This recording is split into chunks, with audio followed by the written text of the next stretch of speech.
Sobat Jumat Malam, bayangkan Anda berdiri di tepi pantai utara Jawa di Pekalongan. Angin asin menusuk kulit, debur ombak terus menghantam, dan langit malam menggantung rendah, seakan menyimpan rahasia yang tak boleh diungkapkan sembarangan. Di balik riak gelombang itu, masyarakat setempat percaya, ada sebuah kerajaan gaib yang tak kasat mata. Sebuah istana megah yang tidak dibangun dari batu atau kayu, melainkan dari bisikan doa, sesaji, dan ketakutan yang diwariskan turun-temurun. Nama yang selalu disebut dengan bergetar adalah Dewi Lanjar, Ratu Laut Utara. Sosoknya diyakini sebagai seorang janda muda yang suci, yang kemudian diangkat oleh Nyi Roro Kidul menjadi penguasa samudra di utara Jawa. Kisahnya berlapis-lapis, penuh kemegahan sekaligus kengerian. Ada yang percaya ia adalah pelindung nelayan, penjaga rezeki laut, pemberi keselamatan bagi mereka yang tahu cara menghormatinya. Namun ada pula cerita lain, jauh lebih gelap, yang menyebutnya sebagai penguasa pesugihan, sosok yang memberi harta melimpah dengan syarat tumbal mengerikan. Malam ini, kita akan menelusuri perjalanan kisah Dewi Lanjar. Dari legenda awal tentang janda yang memilih jalan spiritual, hingga perannya sebagai penjaga pantai utara, sampai akhirnya pergeseran cerita yang menjadikannya penguasa perjanjian gaib yang ditakuti banyak orang. Semua ini akan kita kupas, perlahan, dalam atmosfer malam yang mencekam.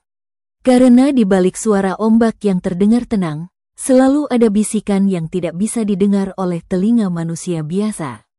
Sobat Jumat Malam, legenda Dewi Lanjar selalu dimulai dari satu kata yang sederhana tapi syarat makna, lanjar. Dalam bahasa Jawa, kata ini berarti janda muda tanpa anak. Dari status sosial yang penuh beban itulah, kisah mistis Dewi Lanjar berawal. Konon ia adalah seorang wanita cantik yang ditinggal mati suaminya pada usia muda. Kesedihannya begitu dalam, hingga ia memutuskan meninggalkan kehidupan duniawi dan menempuh jalan tirakat di tepi pantai utara Jawa. Di sana, ia bersemedi berhari-hari, menghadap ke laut, memohon petunjuk dan kekuatan. Pada suatu malam, ketika ombak menggulung lebih tinggi dari biasanya, ia dipercaya bertemu dengan sosok agung, Nyi Roro Kidul, Ratu Laut Selatan. Nyi Roro Kidul melihat tekad dan kesucian hati si janda muda itu, lalu mengangkatnya menjadi penguasa Laut Utara. Dari sinilah namanya berubah menjadi Dewi Lanjar. Ia bukan lagi manusia biasa, melainkan penguasa gaib yang menjaga garis pantai utara Jawa, terutama wilayah Pekalongan. Dari mulut ke mulut, cerita ini terus diwariskan, dan setiap ombak yang pecah di Selamaran dipercaya membawa jejak kekuasaannya. Masyarakat percaya Dewi Lanjar memiliki keraton gaib yang berada di muara Sungai Selamaran, Pekalongan. Istana itu konon tak bisa dilihat mata telanjang, hanya bisa disaksikan oleh mereka yang punya mata batin. Gambaran keraton itu disebut megah, berdindingkan cahaya hijau kebiruan, dipenuhi prajurit gaib yang menjaga sang ratu. Banyak nelayan mengaku pernah melihat bayangan istana ketika mereka hanyut jauh ke tengah laut, atau mendengar suara gamelan samar di tengah gulungan ombak malam. Kisah semacam ini menambah aura mistis bahwa pantai Selamaran bukan hanya sekadar wilayah laut, tapi juga pintu menuju kerajaan lain. Dalam banyak cerita rakyat, Dewi Lanjar digambarkan sebagai pelindung nelayan. Ia bisa memberi tanda jika akan datang badai, atau menyelamatkan kapal dari karam jika nelayan tersebut masih setia memberi sesaji sebelum melaut. Sesaji itu sederhana, kembang 7 rupa, nasi tumpeng, kadang kepala kerbau yang dilarung ke laut. Semua dilakukan dengan penuh rasa hormat, agar hasil tangkapan melimpah dan keselamatan terjaga. Ada kisah nelayan yang pernah terseret ombak besar namun tiba-tiba didorong kembali ke pantai oleh sosok perempuan berbusana hijau. Diyakini, itulah pertolongan Dewi Lanjar. Namun, pelindung tidak berarti tidak bisa marah. Ada juga cerita tentang nelayan yang sombong, yang melaut tanpa doa dan sesaji, atau yang berbicara kotor di tengah laut. Kapalnya karam, jaringnya kosong, bahkan ada yang hilang tanpa jejak. Keluarga korban percaya, mereka diambil oleh pasukan gaib Dewi Lanjar sebagai hukuman. Inilah sisi tegas Sang Ratu Laut, memberi berkah bagi yang taat, membawa celaka bagi yang lalai. Kisah penampakan juga mewarnai mitos Dewi Lanjar. Di malam-malam tertentu, terutama menjelang bulan purnama, ada yang mengaku melihat sosok perempuan cantik berbusana kebaya hijau berjalan di sepanjang pantai Selamaran. Wajahnya teduh, rambutnya tergerai panjang, namun kakinya tidak menyentuh tanah. Saat disapa, sosok itu menghilang bersama angin laut yang dingin menusuk tulang. Ada pula kisah suara perempuan menangis di tengah malam, terdengar dari arah laut, dipercaya sebagai pengiring Dewi Lanjar yang sedang menjemput roh. Cerita-cerita inilah yang membuat masyarakat setempat jarang berani mendekati laut malam-malam, karena mereka percaya Laut Utara bukan hanya perairan biasa, melainkan pintu menuju dunia lain. Bagi masyarakat Pekalongan, Dewi Lanjar bukan sekadar mitos. Ia adalah bagian dari ritme kehidupan. Nelayan selalu mengaitkan keselamatan mereka pada kerelaan Sang Ratu Gaib. Ritual larung sesaji menjadi tradisi turun-temurun, bukan sekadar adat, tapi bentuk komunikasi dengan penguasa laut yang tidak kasat mata. Bahkan hingga kini, upacara larung masih sering dilakukan, meski sebagian generasi muda menganggapnya hanya simbol budaya. Tetap saja, di benak masyarakat tua, Dewi Lanjar hadir nyata di antara deburan ombak. Sobat Jumat Malam, kisah ini membuat kita bertanya-tanya, apakah benar di balik pantai Selamaran ada sebuah kerajaan gaib yang dijaga oleh seorang ratu laut? Atau semua ini hanyalah cerminan rasa takut manusia terhadap samudra yang luas dan tak terduga? Yang jelas, bagi masyarakat pesisir, Dewi Lanjar tetap hidup, tetap nyata, sebagai penjaga Laut Utara. Sobat Jumat Malam, seperti banyak legenda Jawa lainnya, kisah Dewi Lanjar tidak berhenti pada satu sisi. Bila tadi kita mengenalnya sebagai pelindung nelayan dan penjaga Laut Utara, cerita rakyat juga menyimpan sisi lain yang jauh lebih gelap. Inilah pergeseran yang membuat nama Dewi Lanjar bukan hanya identik dengan keselamatan, tetapi juga dengan pesugihan, perjanjian gaib yang menjanjikan harta berlimpah, namun dengan harga yang tak sanggup dibayar oleh kebanyakan manusia. Cerita ini bermula dari desas-desus di kalangan masyarakat Pekalongan. Ada yang berbisik bahwa mereka yang berani datang ke pantai Selamaran pada malam-malam tertentu bisa berhubungan langsung dengan Dewi Lanjar. Namun, bukan lagi untuk meminta keselamatan di laut, melainkan untuk menukar nasib, dari miskin menjadi kaya, dari serba kekurangan menjadi serba berlebihan. Caranya, dengan perjanjian, syarat yang diajukan tak main-main, kesetiaan mutlak kepada Dewi Lanjar, kesediaan melaksanakan ritual tertentu, bahkan kesanggupan memberikan tumbal, sering disebut anak kandung sendiri, sebagai jaminan perjanjian. Sobat Jumat Malam, kisah ini bukan sekadar dongeng kosong. Di berbagai daerah, termasuk Pekalongan, cerita rakyat tentang orang-orang kaya mendadak kerap dikaitkan dengan pesugihan Dewi Lanjar. Ada pedagang batik yang konon usahanya tiba-tiba melesat setelah berziarah ke Selamaran. Ada keluarga yang mendadak mampu membangun rumah megah. Namun anehnya, setiap beberapa tahun selalu ada salah satu anaknya yang meninggal secara misterius. Bagi masyarakat sekitar, semua itu adalah tanda tumbal dari perjanjian gaib. Ritual pesugihan Dewi Lanjar digambarkan penuh kengerian. Orang yang berniat melakukan perjanjian harus membawa sesaji besar, bukan hanya bunga dan nasi, tapi juga darah hewan atau bahkan janji untuk menyerahkan jiwa. Mereka biasanya memilih malam Jumat Kliwon atau Selasa Kliwon, waktu yang dianggap memiliki kekuatan gaib paling besar. Di pantai yang sunyi, diiringi suara ombak dan angin, mereka akan memanggil nama Dewi Lanjar. Konon, jika Dewi Lanjar berkenan, ia akan menampakkan diri, kadang dalam wujud perempuan cantik berpakaian hijau, kadang hanya berupa cahaya biru kehijauan yang berkilat di permukaan air. Namun, setiap perjanjian memiliki konsekuensinya. Orang-orang yang konon berhasil melakukan pesugihan dengan Dewi Lanjar memang memperoleh kekayaan melimpah.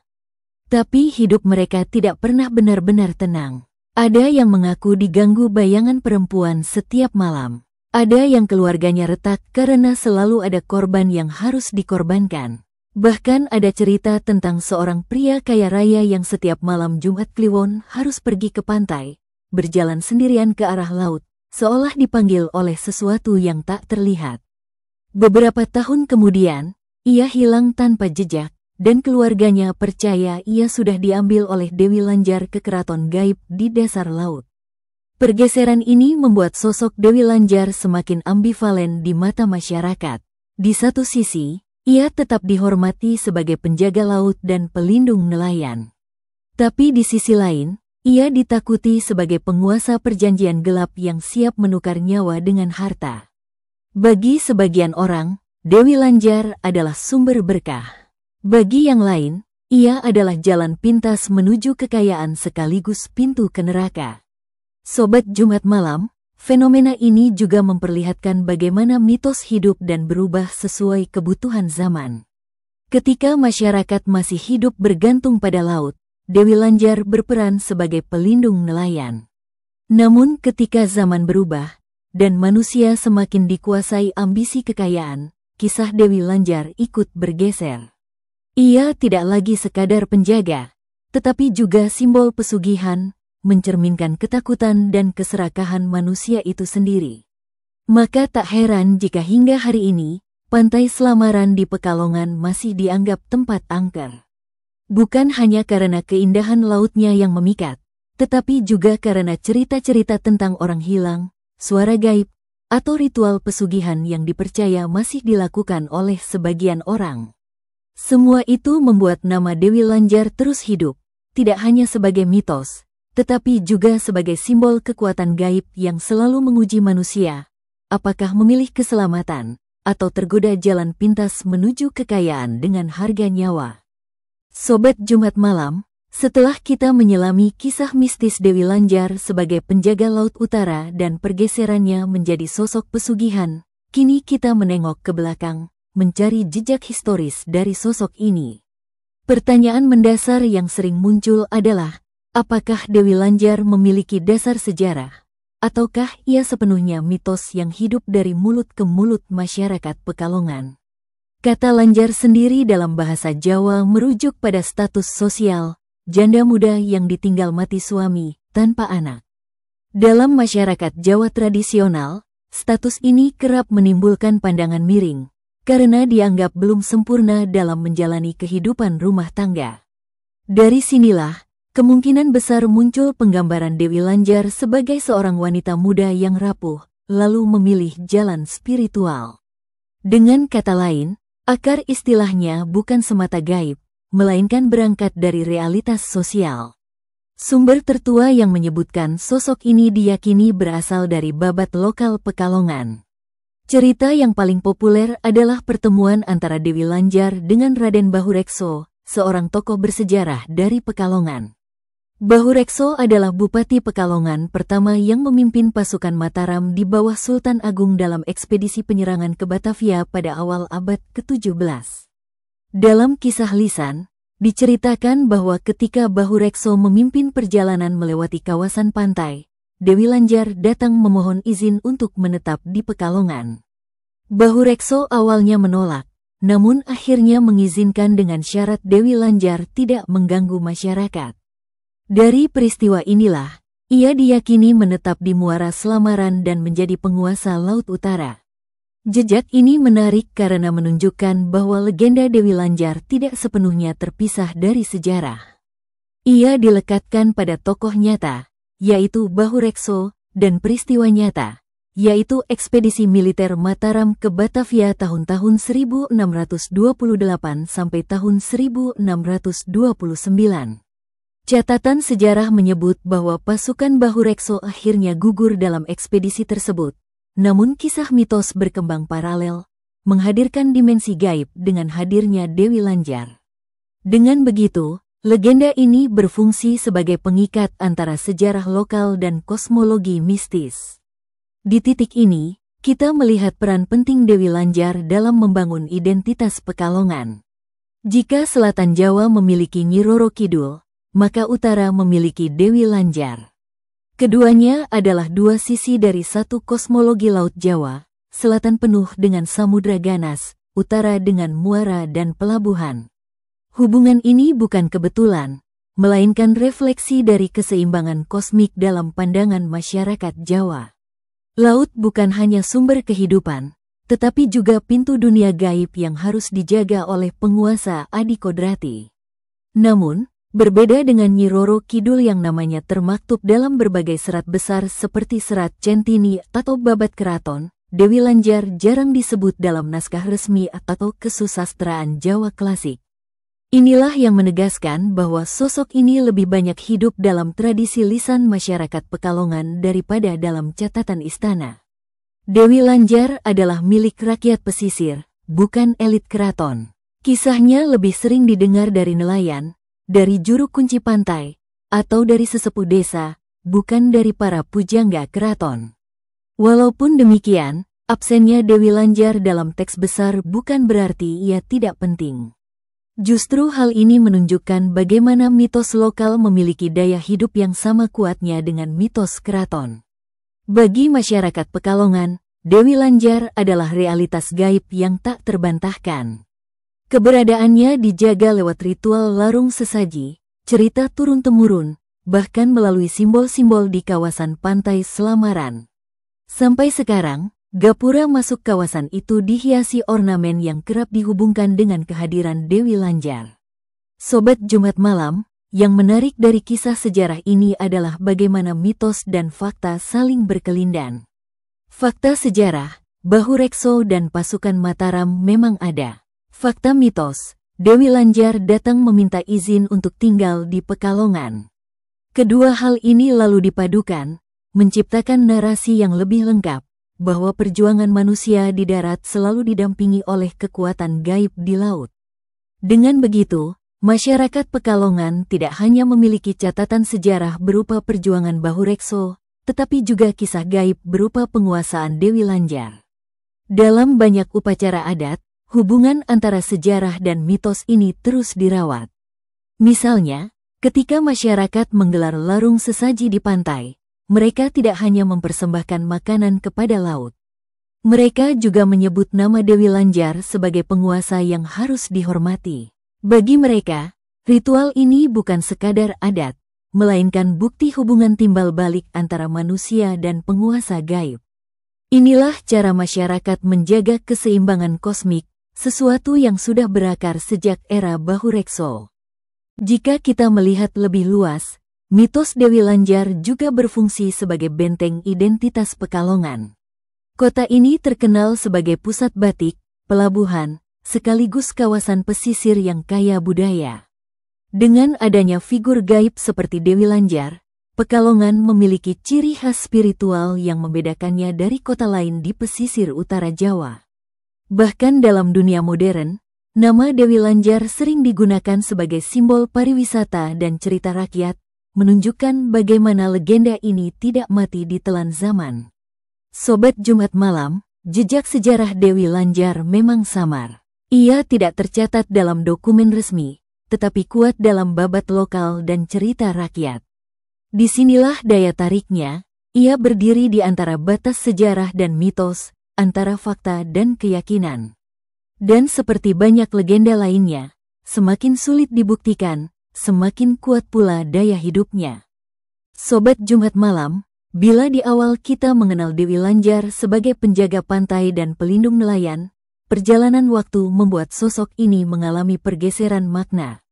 Masyarakat Pekalongan dan sekitarnya mulai menambahkan lapisan-lapisan cerita baru, hingga akhirnya Dewi Lanjar bukan lagi hanya dipandang sebagai pelindung, tetapi juga sebagai penguasa pesugihan. Inilah fase ketika legenda yang semula penuh wibawa berubah menjadi kisah penuh kengerian. Cerita-cerita tentang pesugihan Dewi Lanjar mulai mencuat di abad ke-20, ketika masyarakat Jawa mengalami pergeseran nilai. Ekonomi yang semakin menekan, persaingan hidup yang keras, dan godaan kekayaan cepat tanpa kerja keras membuat orang-orang mencari jalan pintas. Disinilah mitos Dewi Lanjar berkembang. Pantai Selamaran tidak hanya dikenal sebagai tempat larung sesaji, tetapi juga sebagai lokasi orang-orang yang ingin mencari harta dengan jalan gaib.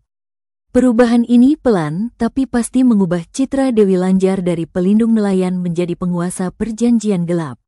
Sobat Jumat Malam, kisah yang paling sering beredar adalah tentang orang-orang yang datang diam-diam ke pantai pada malam Jumat Kliwon.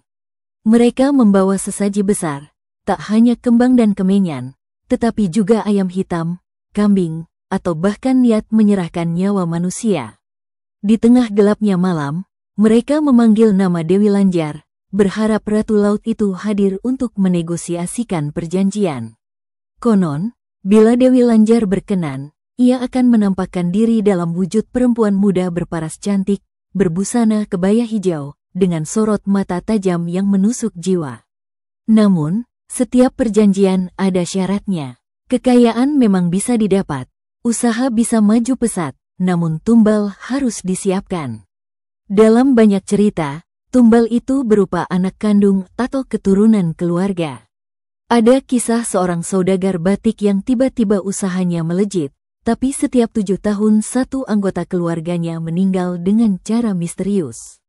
Bagi masyarakat, itu tanda nyata adanya ikatan pesugihan. Bahkan ada cerita tentang seorang juragan kaya yang setiap malam Jumat harus berjalan ke arah laut.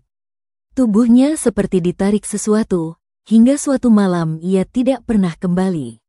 Diyakini, saat itu waktunya habis, dan Dewi Lanjar menjemput jiwanya ke keraton gaib. Pergeseran citra ini membuat Dewi Lanjar semakin ditakuti. Jika dulu ia dihormati dengan larung sesaji untuk keselamatan melaut, kini namanya dikaitkan dengan harta darah. Kisah-kisah pesugihan memperkuat pandangan bahwa Dewi Lanjar bukan lagi sekadar penjaga, tetapi penguasa harta yang menuntut bayaran nyawa. Media populer, terutama kisah mistis di koran daerah atau tayangan televisi horor, semakin membesarkan sisi ini.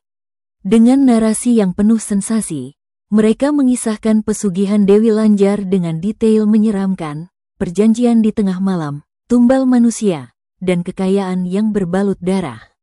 Namun, ada sisi lain dari pergeseran ini. Bagi sebagian masyarakat, kisah pesugihan Dewi Lanjar berfungsi sebagai pengingat moral. Cerita ini memperingatkan agar manusia tidak tergoda jalan pintas demi kekayaan, bahwa ada batas yang tidak boleh dilanggar, karena bila berurusan dengan dunia gaib, yang didapat bukan hanya harta, melainkan juga kutukan. Dengan kata lain, mitos pesugihan Dewi Lanjar tidak sekadar cerita seram, tetapi juga alat kontrol sosial. Ia mengajarkan bahwa keserakahan selalu berujung pada kehancuran. Sobat Jumat Malam, dari sini kita bisa melihat bahwa mitos Dewi Lanjar terus hidup dan bertransformasi sesuai kebutuhan zaman. Di masa lalu, ketika nelayan masih sangat bergantung pada laut, ia adalah penjaga dan pelindung. Tapi di era modern, ketika kebutuhan akan kekayaan lebih mendominasi, ia berubah menjadi simbol pesugihan. Transformasi ini menunjukkan bagaimana legenda bukanlah sesuatu yang mati, melainkan sesuatu yang cair, lentur, dan selalu bergerak mengikuti zaman. Dan justru karena pergeseran inilah, nama Dewi Lanjar tetap bertahan hingga kini. Ia bukan hanya cerita masa lalu, tapi juga bagian dari ketakutan modern. Di antara suara ombak dan angin pantai, masyarakat tetap berbisik tentangnya. Apakah ia masih hadir sebagai pelindung? Ataukah ia kini lebih dikenal sebagai penguasa pesugihan yang menuntut tumbal? Itulah misteri yang membuatnya terus hidup di hati masyarakat. Sobat Jumat Malam, setelah kita menyelami sisi mistis dan sejarah Dewi Lanjar, tibalah saatnya melihat perbandingan antara apa yang diyakini masyarakat dan apa yang tercatat sebagai fakta. Di satu sisi, mitos menghadirkan gambaran Dewi Lanjar sebagai Ratu Gaib Laut Utara, penguasa keraton bawah laut, pelindung nelayan, sekaligus penguasa pesugihan yang menuntut tumbal. Di sisi lain, fakta menunjukkan bahwa semua itu sulit dibuktikan dalam catatan resmi atau dokumen sejarah. Mitos yang paling populer menyebut adanya keraton gaib di Muara Selamaran. Konon istana itu berdiri megah di dasar laut, dijaga prajurit gaib, dan sesekali menampakkan diri bagi mereka yang punya mata batin. Namun, faktanya, yang ada hanyalah muara sungai dan kawasan pesisir dengan dermaga dan perahu nelayan. Tidak ada bukti arkeologis atau catatan resmi yang mendukung keberadaan keraton tersebut. Begitu pula dengan pesugihan. Mitos menyebut Dewi Lanjar bisa memberikan harta dengan syarat tumbal manusia. Fakta di lapangan menunjukkan bahwa kisah ini lebih banyak hidup dalam cerita lisan, media populer, dan kesaksian mistis. Tidak ada laporan resmi dari pemerintah atau penelitian akademis yang menyatakan keberadaan praktik pesugihan terorganisir yang melibatkan Dewi Lanjar di Pekalongan. Yang ada hanyalah tradisi budaya berupa larung sesaji sebagai bentuk simbolis penghormatan terhadap laut, sebuah ritual yang juga ditemui di banyak daerah pesisir Jawa. Dengan demikian, Sobat Jumat Malam, kita melihat jurang yang jelas antara mitos dan fakta. Mitos menjadikan Dewi Lanjar sosok yang berkuasa, menakutkan, dan penuh misteri. Fakta menunjukkan bahwa ia lebih merupakan simbol budaya lokal, tanpa jejak administratif atau historis yang kuat. Namun, disinilah daya tariknya, karena tidak pernah bisa dibuktikan, mitos justru terus hidup, dipelihara dalam ingatan kolektif masyarakat. Sobat Jumat Malam, dari perjalanan panjang malam ini kita telah menyusuri kisah Dewi Lanjar. Dari asal-usulnya sebagai seorang janda muda yang memilih jalan tirakat, hingga diangkat oleh Nyi Roro Kidul menjadi penguasa Laut Utara. Dari sosok pelindung nelayan yang menjaga keselamatan dan memberi rezeki, hingga bergeser menjadi penguasa pesugihan yang ditakuti banyak orang. Semua itu membentuk satu rangkaian narasi yang tak pernah mati, selalu bertransformasi seiring perubahan zaman. Minimnya bukti sejarah tidak membuat kisah Dewi Lanjar hilang. Justru sebaliknya, ketiadaan catatan resmi memberi ruang bagi cerita rakyat untuk tumbuh dan berkembang. Ia hadir bukan di buku-buku sejarah, melainkan di bibir masyarakat, di ritual larung sesaji, dan di bisikan-bisikan malam di tepi pantai Selamaran. Bagi sebagian, ia adalah pelindung. Bagi yang lain, ia adalah penguasa gelap yang menuntut tumbal. Namun pada akhirnya, Sobat Jumat Malam, Dewi Lanjar tetaplah cermin dari manusia itu sendiri. Ia melambangkan harapan akan keselamatan, sekaligus ketakutan akan keserakahan. Ia menjadi pengingat bahwa setiap pilihan selalu membawa konsekuensi, apakah kita memilih jalan selamat, atau jalan pintas menuju kehancuran. Maka pertanyaannya untuk kita semua, ketika ombak menggelegar di pantai utara, apakah yang terdengar hanyalah suara alam? Ataukah itu adalah bisikan Dewi Lanjar, menunggu siapa saja yang berani datang membawa sesaji, atau mungkin membawa perjanjian?